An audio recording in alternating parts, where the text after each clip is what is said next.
So what's going on YouTube, man? Man, I got an interesting topic. You know,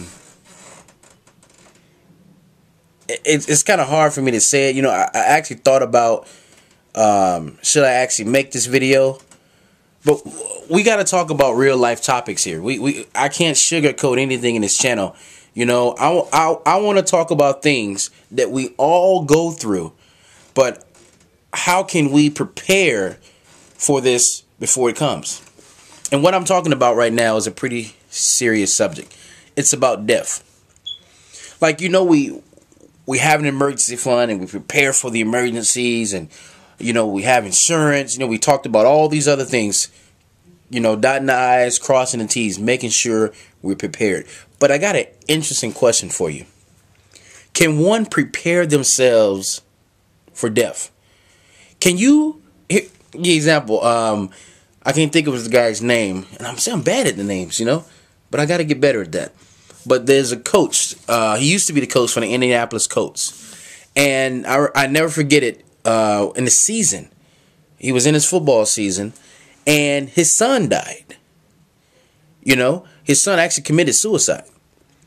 And in the middle of the season, and he went to the funeral and he did that, and then he came right back to work. And I was like, wow, that takes an enormous amount of discipline. You know, most people will break down and they will have to just take a break and relax and, you know, and say, hey, you know, I can't do it. I need some time to myself right now. But there are some, like, think, what's his name? Joe Biden. Okay, the vice president. His wife died, and he was in office, and you know, he had to take care of his sons and keep moving, and you know, just pick up the pieces and just keep moving. You know, it's a hard thing.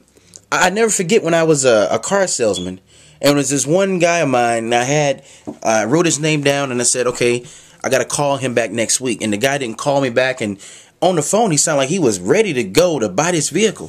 So I call this guy and I say, sir, I haven't heard from you. Are you still interested in the vehicle?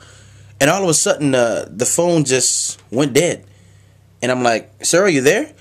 He said, he just tore up on the phone. He said, look, my wife just died a couple days ago.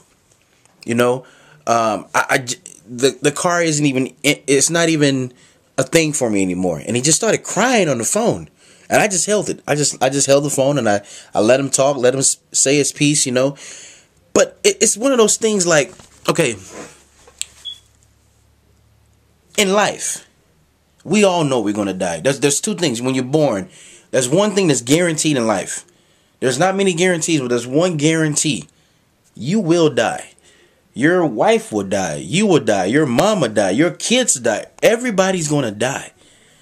But is death a sad thing, or is it reality? Because I'm Muslim. There's a phrase that a lot of Muslims say before if let's say I'm departing and I'm leaving and I'm saying goodbye to my friends, and they'll say, I'll see you again, inshallah, which means if God permits. You know, even you hear some religious people or Christian people say, hey, I'll see you tomorrow, God willing. But that mentality, to me, I think that mentality is like you're preparing yourself like there's no guarantees. You may see me tomorrow, maybe not. But see, that type of thinking to me, I think is the correct thinking. Because for you to think that your spouse, your kids, your mother will not die, or you don't even think about it from time to time, you're not in reality.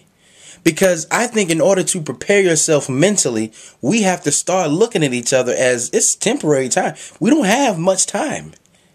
You know, you don't have the time that you think you may have in life. You don't.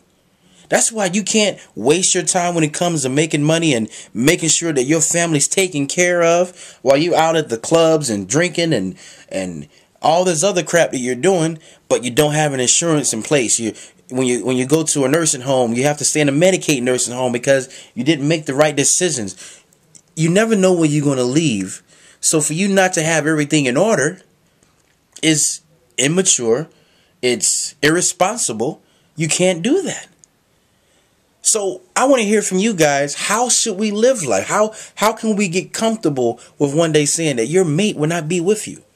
Do we not waste time on arguing and things like this? We love the people here as much as possible every day, because you never know, the next day they won't be there. Many stories of people angry with others because, hey, I'm angry with you, and holding grudges, and the next the person dies and they're feeling this pain for the rest of their lives. It's just crazy. What is life? What is it? I mean, I'm just watching these truck drivers. They're driving in like the Himalayas, and I'll be going to Himalayas here in December, and these trucks are falling. These people are falling off the cliff because it's like a narrow roadway, and they're just facing death every day. They say there's an accident, a death every 4.5 minutes on this little rail here, and it's just crazy to me, Sometimes it's one of those hard things, I know if my wife was to pass, just suddenly, and that would be a hard thing for me to do. But can I prepare myself mentally for that now? Before it happens, or before, whatever. Or could she prepare yourself? So let me just hear what you guys have to say on this topic. Let me hear it. I'm sure, like I said, we're all in this. We all have to go through it. Let me see how you handle the situation. We may learn something. So just want to put that out there right now. So talk to you guys. I'm back home now, so I'll make more videos. Until next time, signing.